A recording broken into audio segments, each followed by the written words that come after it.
자, 이제 PCA 방법을 한번 좀 설명을 좀 해볼까 하는데, 사실 PCA라는 그 기법이 유도되는 과정이 있습니다. 사실은 그래서 지금 한 2페이지 또는 3페이지에 걸쳐서 그 PCA 방법이 어떻게 유도되는지를 설명하는 그런 내용이 나오긴 나오는데, 사실 이거는 그 여러분들한테 그 강의를 하기 위한 게 아니라 옵션으로 그냥 넣어놓은 겁니다. 그러니까 좀 더 그 심도 있게 공부하고 싶은 학생들을 위해서 그냥 여기 그 어떻게 유도됐는지, 도대체 무엇을 유도한 건지에 대한 내용을 한번 좀 설명해 놓은 건데, 이 내용은 사실 여러분들한테 그 설명을 안 할 겁니다. 지금 그 목적만 잠깐 설명을 하고 나면, PCA 목적 자체가 고차원에서의 분산, 다시 말해서 우리가 일반적인 설명을 하면 데이터의 흩어진 정도를 얘기하는 건데, 고차원에서의 분산이 가능하면 많이 유지되면서 차원을 줄일 수 있는 방법, 그 방법론을 선형대수학적으로 쭉 유도하다 보니까 PCA라는 방법이 개발됐다고 보시면 되는 겁니다. 이 내용을 우리가 설명은 안 할 거고요. 여러분들이 좀 참고하고 싶은 사람들은 이걸 좀 살펴보시면 되고, 결론적으로 우리가 PCA 차원 축소라는 어떤 결론을 얻게 되는데, 그 내용부터 우리는 좀 공부를 해보려고 합니다. 자, 그래서 주성분 분석에 대해서 이제 설명을 좀 먼저 하고, 그 내용이 어떻게 활용되는지에 대한 내용을 우리는 살펴보려고 합니다. 자, 한번 살펴보면 이렇습니다. 지금 보면 어떤 특징 벡터의 분포를 먼저 가상적으로 한번 생각해 봅시다. 지금 보면 여기 그 X 표시된 점들이 이렇게 2차원 공간상에 흩뿌려져 있는 걸 알 수 있죠. 즉 스캐터 플롯을 지금 2차원 특징 벡터에 대해서 한번 그려본 거예요. 분산 플롯을 그려본 거죠. 알다시피 어떻게 데이터들이 분포하는지 대략 짐작이 갈 겁니다. 그리고 또한 이 데이터, 2차원 데이터죠. 2차원 특징 벡터 x1과 x2 컴포넌트를 갖는 아마 한 30개 정도인가요? 30개의 데이터가 지금 보여지고 있는데, 이 데이터들의 평균 값은 얼마가 될지 우리가 손으로 계산하지 않더라도 데이터들이 퍼진 거를 보면 결국엔 기하학적으로 그 중심 정도의 위치에 항상 평균 값이 존재하겠죠. 그래서 아마 평균은 여기 어딜 거다라고 여기 지금 진하게 표시를 하고 있고요. 그죠? 자, 그리고 하나하나가 당연히 특징 데이터들이라고 볼 수 있고요. 우리가 늘 예를 들었던 남학생과 여학생의 특징을 키와 몸무게로 잡았다 그러면 X축이 키고 X2축이 몸무게다 라고 생각할 수 있을 텐데, 자, 그런데 주성분 분석이라는 거는 어떤 거를 하는 거냐면, 앞부분에서 배운 여러 가지 몇 개를 조합을 해야 되는데, 우리가 알다시피 이 데이터들의 퍼진 정도를 선형대사학적으로 가장 컴팩트하게 표현할 수 있는 방법이 바로 공분산 행렬이라는 방법이 있었습니다. 여러분들도 기억하실 거예요. 여기서의 이 시그마가 바로 우리가 앞에서 계속 사용하던 코베리언스 매트릭스를 얘기하는 겁니다. 공분산 행렬이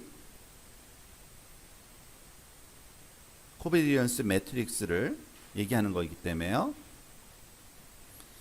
자, 그리고 코베리언스 매트릭스를 그러니까 그림으로 표현하려면 보통 어떻게 됐죠? 이 데이터의 퍼진 정도의, 우리가 코베리언스 2차원이니까 한번 써볼게요. 코베리언스 매트릭스를 쓰면은 우리 시그마의 값이 어떻게 주어지죠?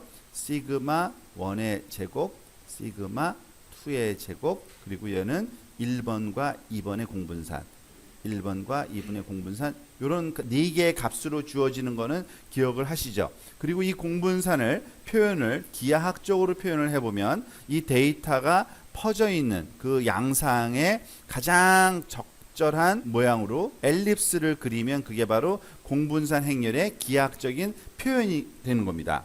그때 그 그림을 지금 여기서 이렇게 좀 더 포멀하게 잘 그려놓은 것 뿐이고요. 이 데이터를 지금 얘기하는 겁니다. 그런데 그런 공분산 행렬과 주성분 분석과 무슨 관련이 있냐면, 우리가 알다시피 공분산 행렬은 항상 정방 행렬입니다. 그죠? 스퀘어 매트릭스예요. 그리고 방금 전에 우리가 앞에서 고유값과 고유 벡터를 비교할 때 모든 스퀘어 매트릭스는 자기 자신의 고유 벡터와 고유 값을 가지며 그것을 이런 식으로 표현할 수 있다 그랬죠. 즉 공분산 행렬의 고유 벡터를 이와 같은 열 벡터로 하는 행렬 u를 구할 수 있겠고요. 그죠? 그리고 그 고유 값을 대각 성분으로 갖는 고유값 행렬 람다도 구할 수 있고요. 역시 마찬가지로 그 고유 벡터를 이번에는 열을 행으로 이렇게 트랜스포즈 했으니까 이 트랜스포즈 기호를 뺀다면은 우리가 이런 행렬을 얘기하는 겁니다. 그죠? 이렇게 U1과 U2를 이런 식으로 갖는, 다시 말하면 요거를 그 트랜스포즈를 지금 일부러 지우려고 제가 그림을 그려 놓은 겁니다. 얘가 U1이고 얘가 U2인 이렇게 행으로 갖는 이런 그 U의 트랜스포즈, 요것의 곱셈으로 우리가 어떤 정방 행렬의 내용을 분해할 수 있다고 얘기를 했는데, 그때 얻어지는 우리가 이 고유 벡터와 고유 값이 과연 이 기하학적인 데이터 분포에서는 어떤 의미를 가질까라고 살펴보는 건데, 앞부분에서 유도 과정에서 다 여러분들한테 수학적인 그 복잡성 때문에 제가 생략한 내용이 뭘 증명하는 거냐면요, 그러한 공분산 행렬이 주어졌을 때 그러한 공분산 행렬의 고유 벡터가 누구와 일치하냐면 이 엘립스의 주축에 어떤 방향과 길이가 있을 텐데, 방향은 고유 벡터고요. 그리고 그 고유 값이 바로 길이가 되고, 이 길이가 주축이라고 지금 여기서 제가 지금 이제 언급을 할 건데, 우리가 고유값의 크기가 여러 개가 올 수가 있는데 그 중에 큰 고유값에 해당되는 방향이 바로 요 방향 되고요. 엘립스의 긴 방향, 그리고 작은 축, 이것과 이것의 수직을 이루면서 우리가 보통 엘립스 같은 경우에 부축이라 그러죠. 그 두 번째 축의 방향은 두 번째 크기를 갖는 고유값에 해당되는 고유 벡터. 즉 어떤 주어진 공분산 행렬이 있으면요, 그 공분산 행렬의 퍼진 방향의 크기와 길이를 우리가 정확하게 이와 같이 고유값 분석을 통해서 얻을 수 있다라는 것이 방금 전에 우리가 스킵한 그러한 그 유도 과정 수학에서의 증명입니다. 그래서 바로 그 내용을 우리가 활용을 하는 게 바로 주성분 분석법이라는 활용 방법입니다. 지금 이 데이터가 어떻게 주성분 분석을 사용해서 축을 줄이는 데 활용될 수 있는지 이 아래쪽의 그림을 같이 한번 살펴보면 이렇습니다. 즉 PCA 후 주축 변환 결과라고 나오는데요. 지금 무슨 얘기냐면, 방금 전에 위에서 보던 이 데이터에 우리가 주성분 분석 PCA라는 과정을 거치고 나면 사실은 이와 같이 고유 벡터와 고유 값을 구한 건데, 우리가 말하는 주축이라는 이 방향은 어느 축을 얘기하냐면 람다 1 방향을 얘기합니다. 여기서 말하는 람다 1은 가장 큰 고유 값의 방향을 얘기하는 건데요. 그 가장 큰 고유 값을 갖는 이 람다 1 방향으로 우리가 변환을 하고 나면 그쪽 방향으로 이렇게 회전을 시키는 겁니다. 지금 이 그림이 겹쳐져 있고 요걸 회전된 다음인데, 즉 이 데이터를 요쪽 U1 방향으로 회전시키고 나면은 지금 당연히 데이터가 이쪽으로 수평적으로 놓이겠죠. 그리고 만약에 U2를 무시해 버린다면은 결국에 2차원 데이터에서 요 방향 성분만 기록이 남는 겁니다. 그죠? 요쪽 방향으로는 요 데이터 하나하나가 다 U1, U2라는 값을 가질 텐데 얘를 그냥 0으로 놓는 겁니다. 0으로. 그러면은 한 성분뿐이 없으니까 여기에 프로젝션 된 이쪽으로 수직축으로 그 값으로만 주어지게 되는 거죠.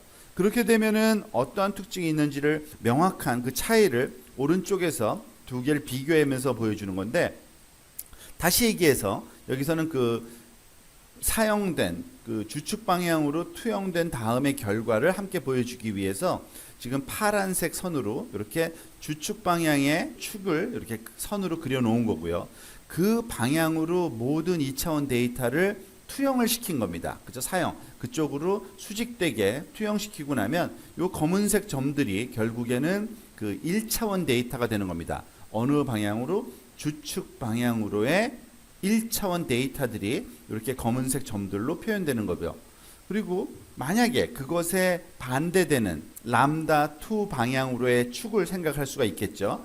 이쪽 방향인데 그게 바로 그쪽으로 투영하게 되면 어떻게 됩니까? 지금 보다시피 데이터들을 U2 방향으로 다 이렇게 사용을 하고 나면 보다시피 모든 데이터들이 막 중첩돼서 겹쳐서 막 투영되겠죠. 자, 아까 우리가 얘기한 데이터 표현의 그 목적은 뭐냐면 데이터가 퍼진 정보가 그대로 유지되는 게 우리의 목적인데 이 주축 방향으로 우리가 투영하고 사용하고 나면은 그 퍼진 정도가 그대로 유지되어 있지만 지금 보면은 퍼진 정보가 모두 상실돼서 밀집돼서 나타나기 때문에 이쪽 방향이 아닌 이런 주축 방향으로를 데이터 표현 목적으로의 투영 또는 차원 축소라고 얘기를 하는 겁니다. 그리고 이런 데이터 표현 또는 그 분산의 정보가 그대로 유지되는 방향을 찾는 게 바로 주성분 방향, 다시 말해서 고유값과 고유 벡터를 찾은 후에 가장 큰 고유 값의 방향이 바로 그 주성분 방향이다라고 우리가 얘기를 합니다. 이 방향이 바로 주성분 방향이 되는 겁니다. 자, 이 얘기는 뭐냐면 어떤 데이터가 있으면 우리가 주성분 방향이라는 걸 찾기 위해서 어떤 작업을 해야 되는지 이제 확연하게 드러난 거예요. 데이터의 공분산 행렬을 먼저 구해야 되고요. 그죠? 공분산 행렬의 주성분 분석, 다시 말해서 고유값과 고유 벡터 분석을 한 후에 가장 큰 고유값에 해당되는 고유 벡터를 찾아내고 그쪽 방향으로 우리가 투영시키면 그게 바로 차원 축소의 목적을 이루게 될 거라는 얘기입니다. 그러기 위해서는 사실은 가장 그 기본이 되는 이론은 당연히 이 공분산 행렬의 고유값과 고유 벡터가 과연 무엇을 의미하는지를 알아야 되겠죠. 그게 바로 그 주성분 분석을 유도하게 된 과정이 바로 그 내용이라는 것을 여기서는 그 수식이 아닌 그림으로 한번 여기서 설명을 좀 해본 겁니다. 자, 그러면 이제 이 내용을 주성분 분석법에 적용할 때 의미와 그리고 또 그 생각을 조금 해야 되는 한번 정리된 내용을 같이 한번 살펴보도록 합시다.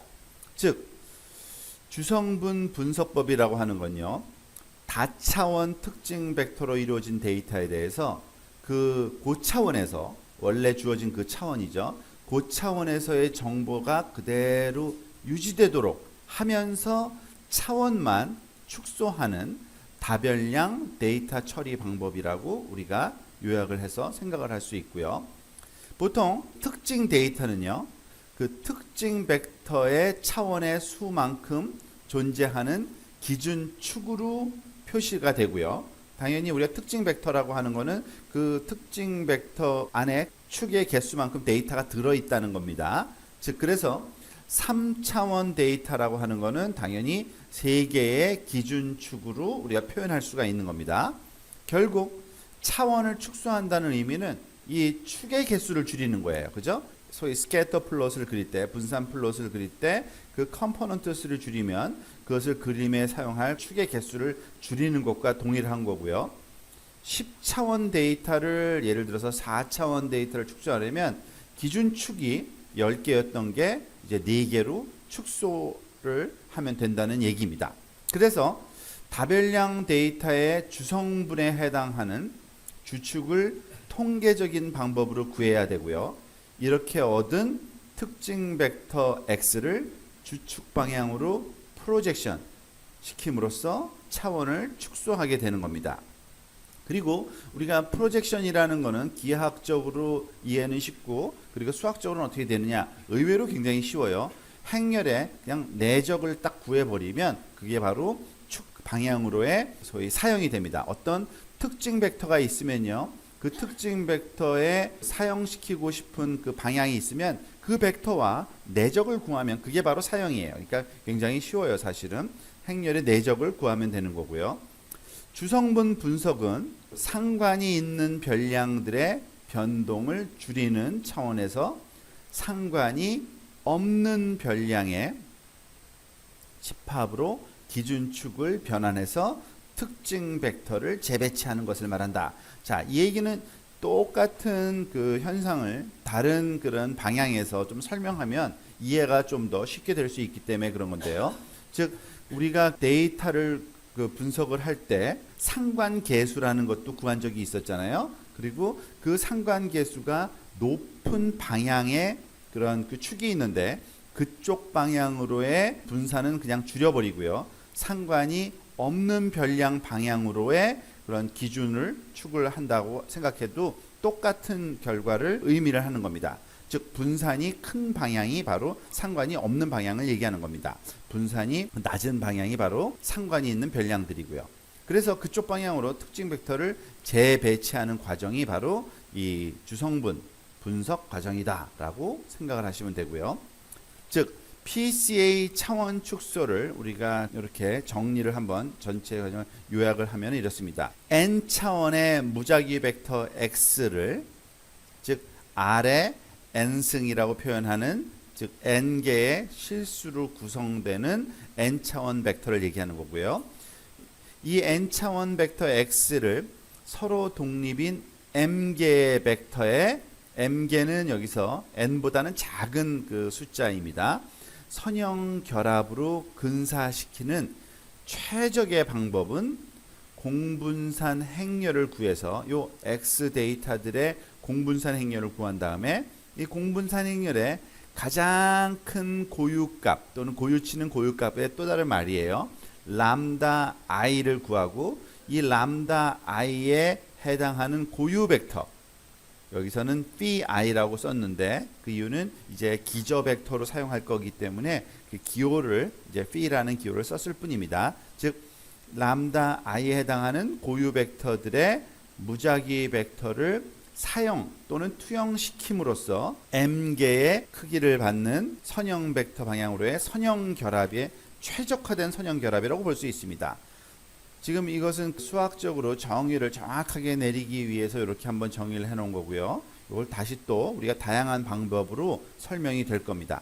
그리고 그것을 다시 한번 그냥 이해하기 좀 쉬운 방법으로 제가 다시 한번 설명을 드리면 n차원 벡터를 m차원 벡터로 바꾸긴 바꾸되 원래의 형태가 그대로 유지되도록 가장 그 정보가 그대로 그 사라지지 않는 형태로 바꿀 방법을 지금 설명하는 거고 그러기 위해서는 공분산 행렬을 구해서 그 중에 가장 큰 고유값을 구해서 그 방향으로의 고유 벡터 방향으로 투영시키면 그게 가능하다는 얘기입니다.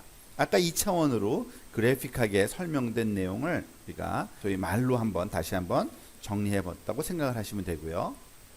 그럼 주성분 분석을 좀 알고리즘적으로 한번 차근차근 체계적으로 설명하면 이렇습니다. 주성분 분석을 통해서 변환 행렬을 구성하는 그런 과정이라고 보시면 됩니다. 그러니까 주성분 분석이라고 부르는 요 분석은 고유값과 고유 벡터를 얻는 과정이 주성분 분석이에요. 사실 주성분 분석 과정은.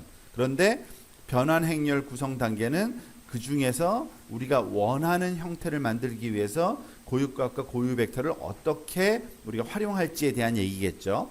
자, 일단 n개의 D차원 자료들 xn이 있다고 봅시다. 그러니까 데이터 개수가 n이고요. 여기서는 저희가 여러 개의 기호를 막 여러 번 사용하기 때문에 좀 혼동이 있을 수 있는데 여기서의 지금 n은 데이터 개수입니다. 그죠? n은 number of sample이에요.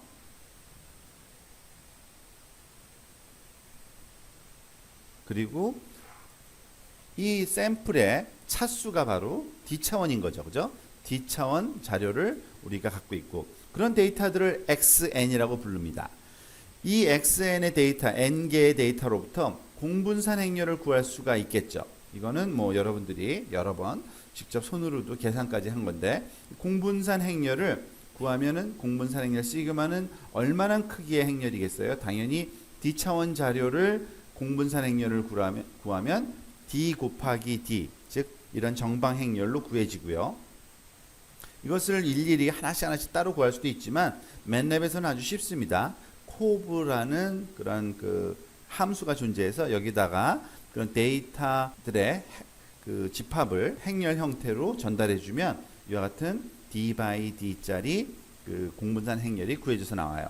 자, 여기서는 지금 공분산 행렬의 정의를 다시 한번 수학적으로 정의해 놓은 것 뿐입니다. 즉 우리가 알다시피 공분산 행렬을 구하려면 평균을 먼저 알고 있어야 되죠. 모든 데이터들의 평균값 또는 평균 벡터 뮤를 구하고 데이터들과 평균 벡터의 차이를 우리가 이렇게 하나는 열로 하나는 행으로 놓고서 곱한 후에 그걸 다 더해서 또 평균을 내는, 근데 unbiased 버전을 구하기 위해서 n개보다 하나 작은 숫자로 나눠주는, 요것만 주의해서 하면은 좀 정확한 공분산 행렬이 구해진다고 볼 수 있습니다.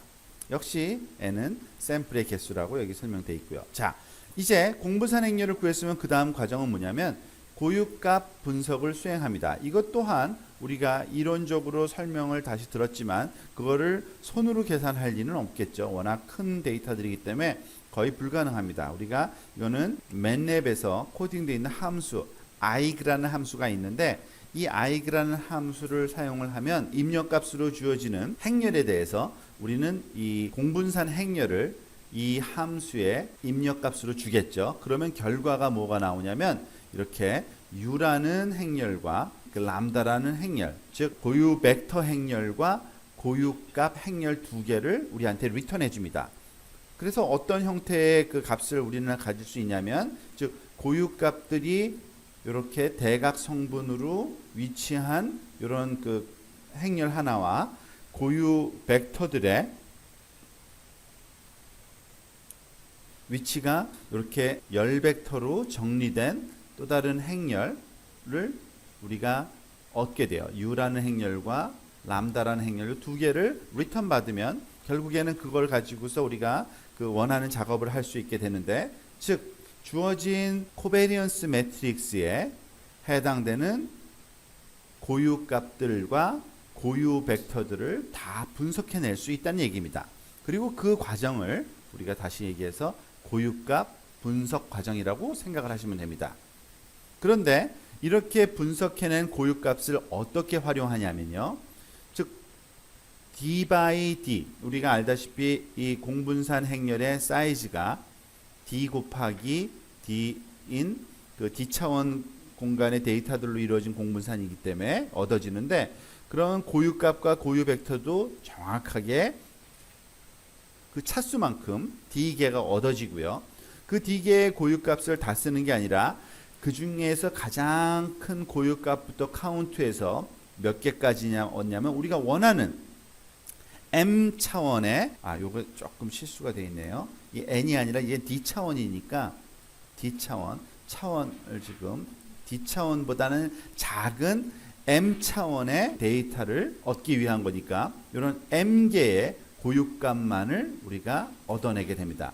지금 보면은 d개의, 여기 보다시피 여기선 제대로 썼네요. d개 중에서 몇 개인지 모르지만 요거보다 좀 작은 개수, 여기까지를 생각하면 람다 m 하면은 m 번째까지만 우리가 카운트, 이거를 당연히 그렇게 크기대로 배열되어 있을 경우를 얘기하는 겁니다. 자, 그렇게 만들어낸 다음에 골라내고서 가장 큰 고유값에 해당되는 고유 벡터들을 골라내서 그 고유 벡터들로 변환 행렬을 구성하는 게 우리의 최종 목표입니다. 즉 u1부터 um을 각각 그 열로 하는, 열 벡터로 하는 행렬을 하나, w라는 행렬을 지금 다시 구성하고 있는데요. 이 바로 행렬이 우리가 원하는 변환 행렬이 되고요. 어떤 특징 벡터든지 간에 우리가 그 주어진 방향으로 투영 또는 사용시키고 싶으면 우리가 해야 할 일은 아주 간단합니다. 주어진 그 특징 벡터를 이러한 변환 행렬의 이런 전치 행렬 스타일로, 왜냐하면은 그 각각의 컴포넌트가 열 벡터로 구성되어 있으니까 이것을 행으로 놓는 방향으로 우리가 곱해주면 그 결과가 우리가 차원이 줄은, 즉 이 d 차원이었던 데이터가 m 차원의 벡터로 변환이 되는 거고요.